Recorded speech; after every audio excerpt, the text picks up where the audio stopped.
Tarnsman of Gor, Chapter 1, Handfull of Earth. My name is Tarl Cabot. The name is supposed to have been shortened in the 15th century from the Italian surname Caboto. As far as I know, however, I have no connection with the Venetian explorer who carried the banner of Henry VI to the New World. Such a connection seems unlikely for a number of reasons, among them the fact that my people were simple. Tradesmen of Bristol, and uniformly fair-complexed and topped with a blaze of the most outrageous of red hair. Nonetheless, such coincidences, even if they are only geographical, linger in family memory, are a small challenge to the ledgers and arithmetic of an existence measured in bolts of cloth sold. I like to think there may have been a Cabot in Bristol, one of us who watched our Italian namesake weigh anchor in the early morning of the 2nd of May, 1497. You may remark my first name, and I assure you that it gave me quite as much trouble as it might. You, particularly during my early school years, winning occasionally almost as many contests of physical skill as my red hair. Let us say simply that it is not a common name, not common on this world of ours. It was given to me by my father, who disappeared when I was quite young. I thought him dead until I received a strange message more than 20 years after he had vanished. My mother, whom he inquired after, had died when I was 6, somewhere about the time I had entered school. Biographical details are tedious, so suffice it to say that I was a bright child, fairly large for my age, and was given a creditable upbringing by an aunt who furnished everything that a child might need, with the possible exception of love. Surprisingly enough, I managed to gain entrance to the University of Oxford, but I shall not choose to embarrass my college by entering its somewhat too revered name in this narrative. I graduated decently, having failed to astound either myself or my tutors. Like a large number of young men, I found myself passably educated, able to parse a sentence or so in Greek, and familiar enough with the abstractions of philosophy and economics to know that I would not be likely to fit in the world to which they claimed to bear some obscure relation. I was not, however, reconciled to end up on the shelves of my aunt's shop, along with the cloth and the ribbon, and so I embarked upon a wild, but not too wild, adventure, all things considered. Being literate, and not too dull, and having read enough history to tell the Renaissance from the Industrial Revolution, I applied to several small American colleges for an instructorship in history. English history, of course. I told them I was somewhat more advanced academically than I truly was, and they believed me. And my tutors, in their letters of recommendation, being good fellows, were kind enough not to disabuse them of this illusion. I believe my tutors thoroughly enjoyed the situation, which they, naturally, did not officially allow me to know they understood. It was the Revolutionary War all over again.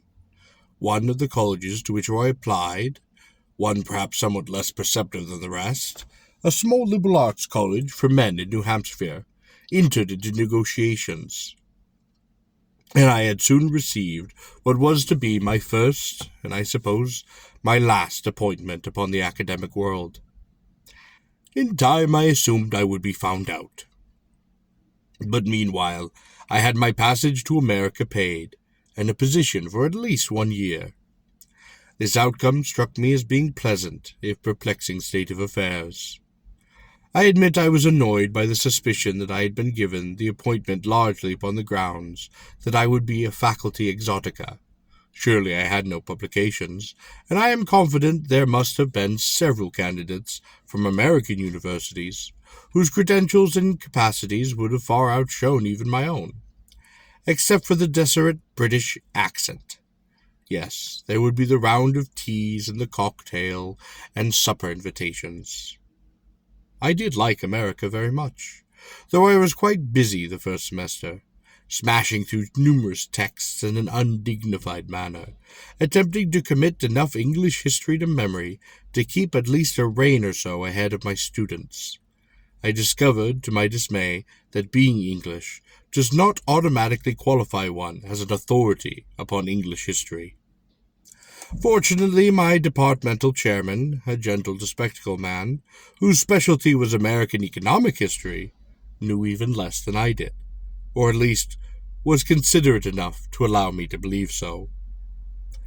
The Christmas vacation helped greatly. I was especially counting on the time between semesters to catch up, or better, to lengthen my lead upon the students. But after the term papers, the tests, and the grading of the first semester, I was afflicted with a rather irresistible desire to chuck the whole British Empire. And to go for a long, long walk indeed, even a camping trip, to the nearby White Mountains. I borrowed some camp gear, mostly a knapsack and a sleeping bag, from one of the few friends I had made upon the facility, an instructor as well, but in the deplorable subject of physical education. He and I had fenced occasionally, and had gone for infrequent walks. I sometimes wonder if he is curious about what happened to his camp gear, or to Tarl Cabot. Surely the administration of the college was curious, and angry at the inconvenience of having to replace its structure in the middle of the year. For Tarl Cabot was never heard of again upon the campus of that college. My friend in the physical education department drove me a few miles into the mountains and dropped me off. We agreed to meet again in 3 days upon the same place, and the first thing I did was check my compass, as if I knew what I was even up to, and then proceeded to leave the highway well behind me. More quickly than I realized, I was alone upon the woods, climbing.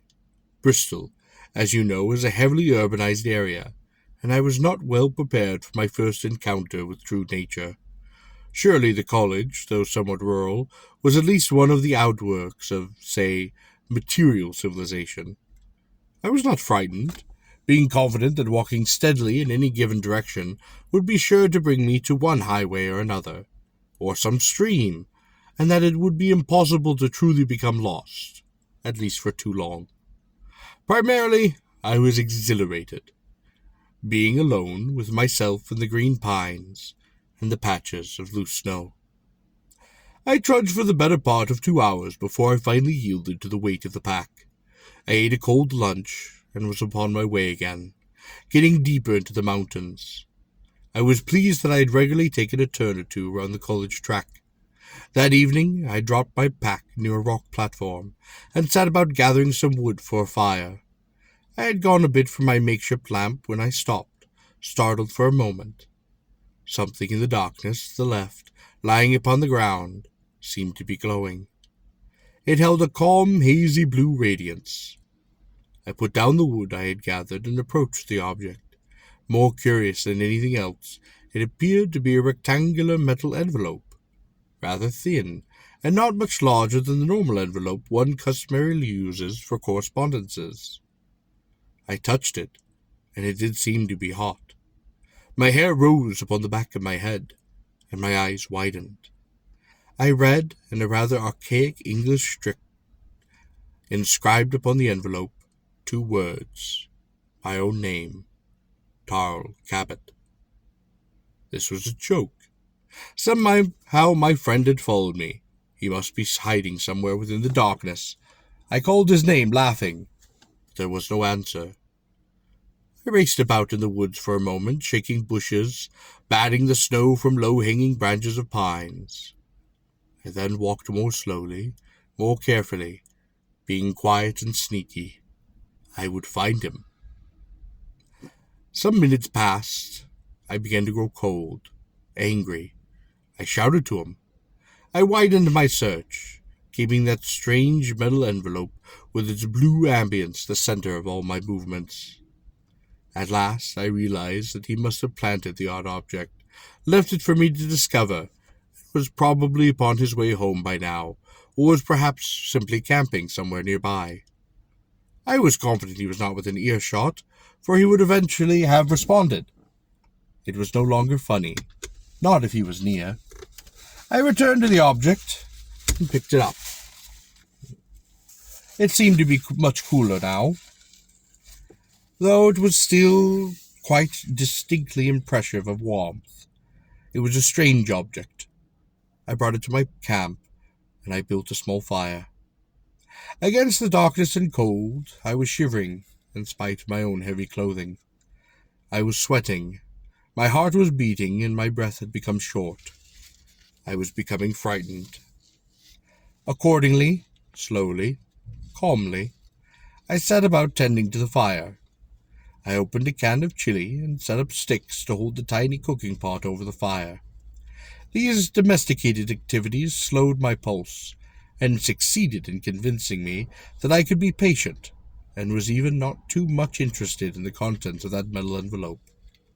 When the chili was heated, and not before, I turned my attention to that puzzling object. I turned it over and over in my hands, and studied it about the light of the campfire. It was about 12 inches long, maybe 4 inches high. It weighed, I guess, about 4 ounces. The color of the metal was blue, and something of its ambience continued to characterize it, but the glow was fading. The envelope no longer seemed warm to the touch. How long it had been waiting for me within the woods. How long ago it had been placed there. While I considered this, the glow faded at all abruptly. If it had faded earlier, I would never have discovered it in the woods. It was almost as if the glow had been connected with the intent of the sender, as if the glow, no longer needed, had been allowed to fade. The message has been delivered, I said to myself, feeling a bit silly. I did not find my private joke very funny. I looked closely at the lettering. It resembled some now outdated English script, but I knew too little of such things to hazard much of a guess upon the date. Something about the lettering reminded me of a colonial charter, a page of which had been photocopied for an illustration in one of my books, maybe 17th century. The lettering itself seemed to be inset upon the envelope, bonded in its metallic structure. I could find no seam, no flap upon the envelope. I tried to crease the envelope with my thumbnail, but failed. Feeling rather foolish, I took out the can opener I had used upon the chili can, and attempted to force the metal point through the envelope. And light as the envelope seemed to be, it resisted the point as if I were trying to open an anvil.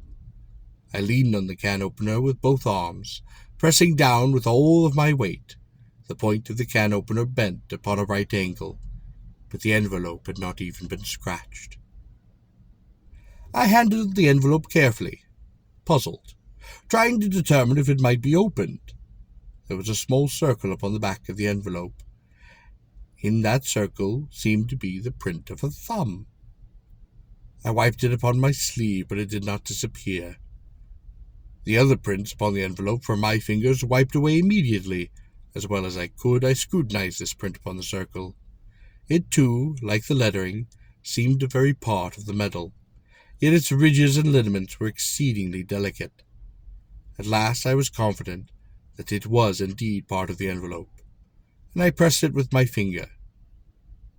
Nothing happened. Tired of the strange business, I set the envelope aside, and my attention upon the chili, which was now bubbling over the small campfire. After I had eaten, I removed my boots and coat, and crawled into my sleeping bag. I lay there beside that dying fire, looking up at the branch-lined sky and the mineral glory of the unconscious universe. I lay awake for a long time, feeling alone, yet not alone, as one sometimes does upon the wilderness, feeling as if only were the living thing object upon the planet, and as if the closest thing to one's fate and destiny, perhaps, lay outside our simple small world, somewhere in that remote alien pastures of the stars. A thought struck me with sudden swiftness. I became afraid, but I knew what I must do. The matter of the envelope was no simple hoax. It was not a trick. Somewhere deep in whatever I am, I know that I had known it from the very beginning. and almost as if dreaming, yet with vivid clarity, I inched slowly out of my sleeping bag. I rolled over and threw some wood upon the fire. I reached for the envelope. Sitting upon my sleeping bag, I waited for the fire to rise a little. Then I carefully placed my right thumb upon the impression in the envelope, pressing down quite firmly. The envelope answered to my touch as I expected it to, as I had feared that it would. Perhaps only one man could open that envelope, he whose print fitted that strange lock, he whose name was Tarl Cabot. The apparent seamless envelope crackled open, almost with the sound of cellophane. An object fell from the envelope, a ring of red metal bearing the simple crest of C.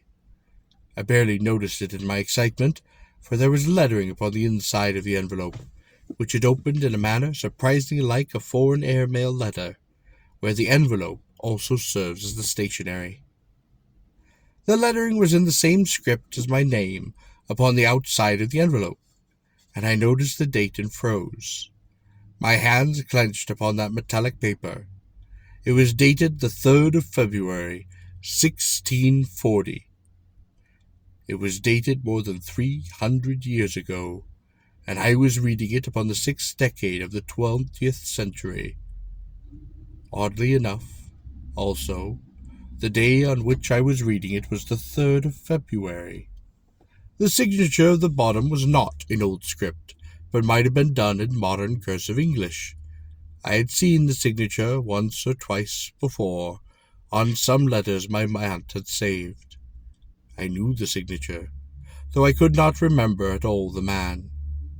It was the signature of my father, Matthew Cabot, who had disappeared when I was an infant. I was dizzy, unsettled. It seemed my vision reeled. I couldn't move. Things grew black for a moment, but I shook myself and I clenched my teeth, breathed in the sharp, cold mountain air, once, twice, 3 times slowly, gathering that piercing contact of reality into my lungs. Reassuring myself that I was indeed still alive, and not dreaming, that I held in my hands a letter with a most incredible date, delivered more than 300 years late in the mountains of New Hampshire, written by a man who presumably, if still alive, was, as we reckon time, no more than 50 years of age. My father. Even now I can remember the letter, that last word. I think I will carry its simple, abrupt message burned into the cells of my brain until, as it is elsewhere said, I return to the cities of dust. 3rd day of February, in the year of our Lord 1640. Forgive me, but I have little choice upon these matters. It has been decided. Do whatever you think is in your own best interests, but fate is upon you, and you will not escape.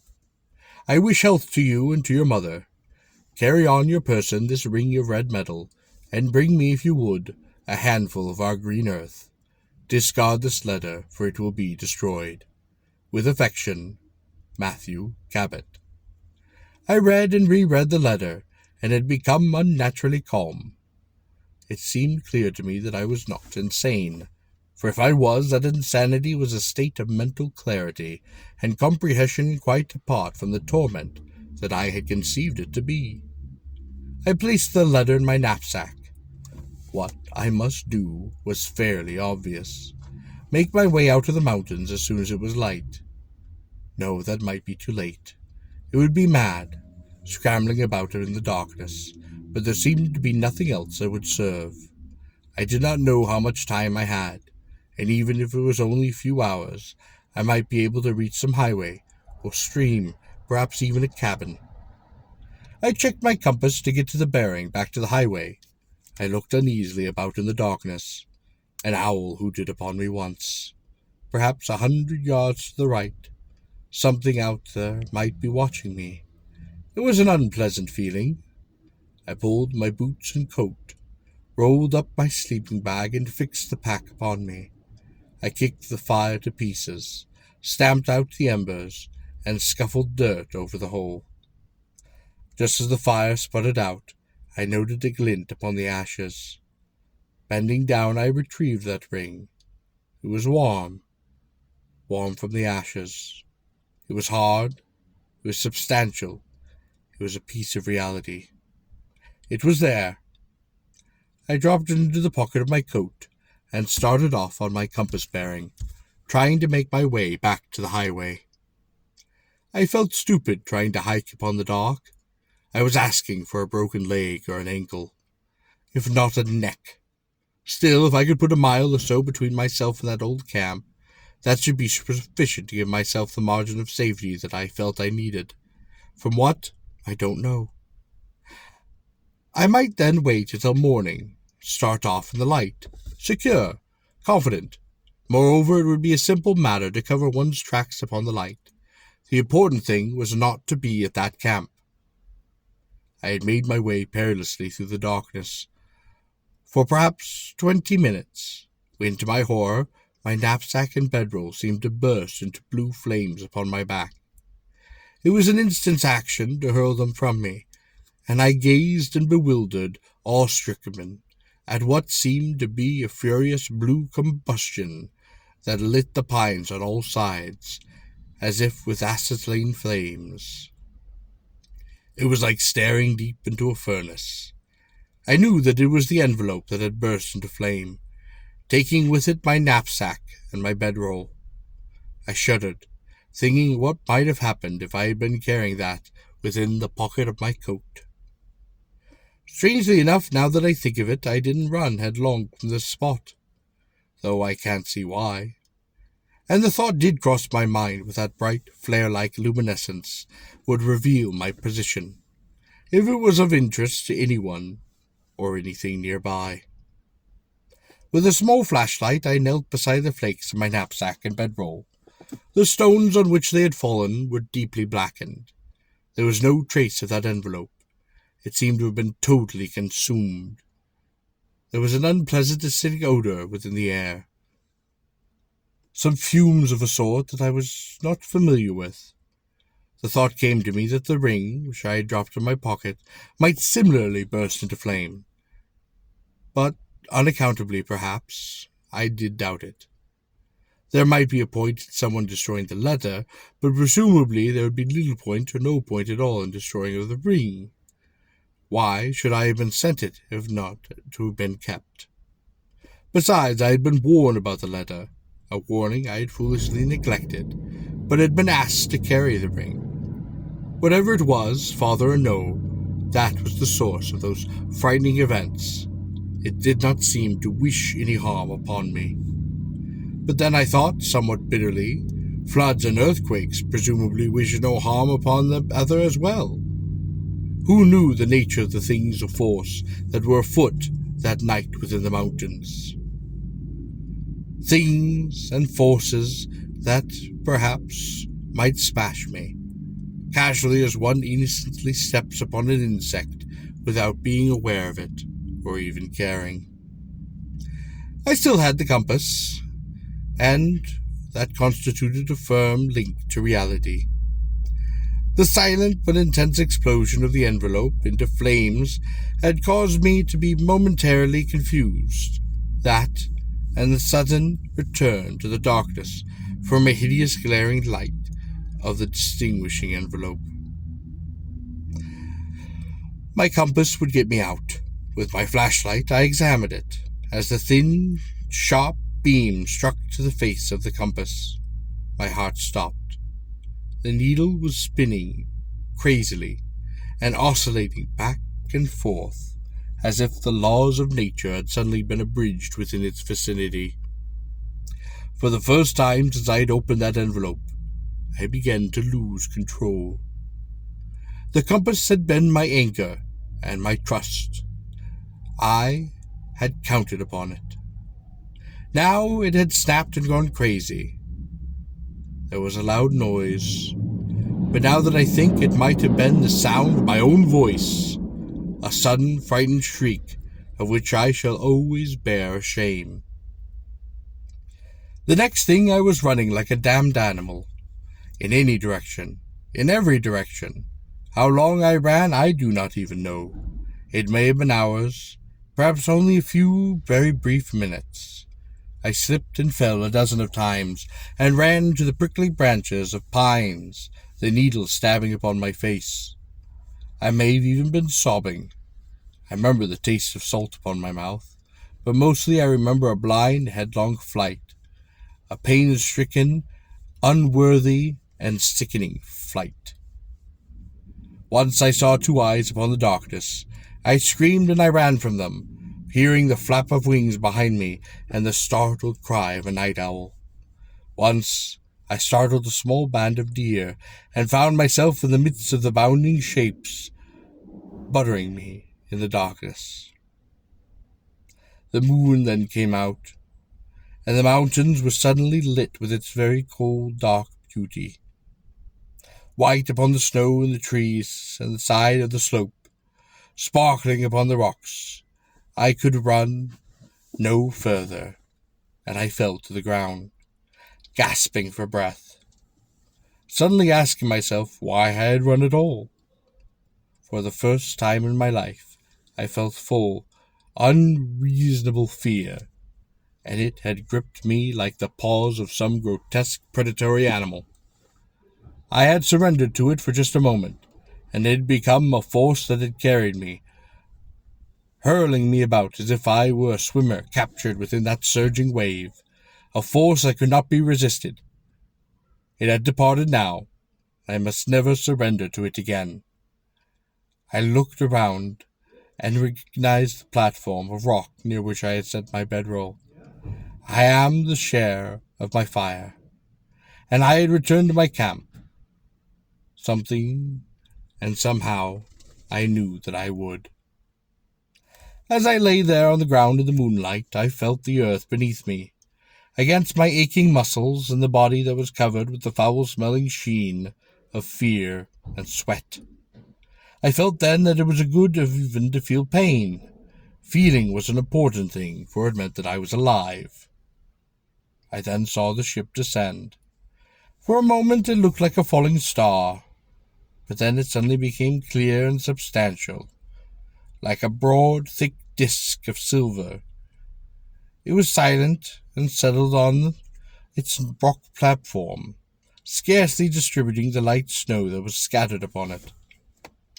There was a slight wind in the pine needles.